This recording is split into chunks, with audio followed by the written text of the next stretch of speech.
Alors aujourd'hui, les recherches travaillent sur deux fibres textiles, le lin et le chanvre. Les caractéristiques sont quasiment les mêmes, mais lorsqu'on arrive dans des détails de souplesse, de flexibilité, chacune a des avantages.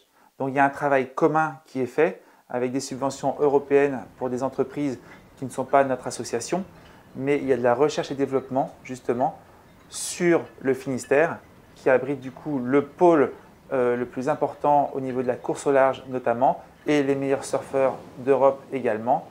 On va arriver avec le lin et le chanvre à être pionniers aujourd'hui en Europe et dans le monde, je pense, sur la plasturgie biosourcée. Aujourd'hui, sur les matériaux qui sont issus de la pétrochimie, on n'a pas envie d'en avoir moins parce qu'on est 7 milliards aujourd'hui sur Terre, donc moins pour 7 milliards, ça fait toujours beaucoup. Donc on a envie de dire stop. On n'en veut juste plus. C'est un choix personnel pour mon fils et pour les copains de mon fils qui ont 7 ans, 8 ans, 10 ans, de leur dire on n'en veut plus et on va bosser pour vous pour faire du 100% végétal. Pas de compromis, il faut qu'il y en a qui s'y mettent, et ben nous on a décidé de s'y mettre.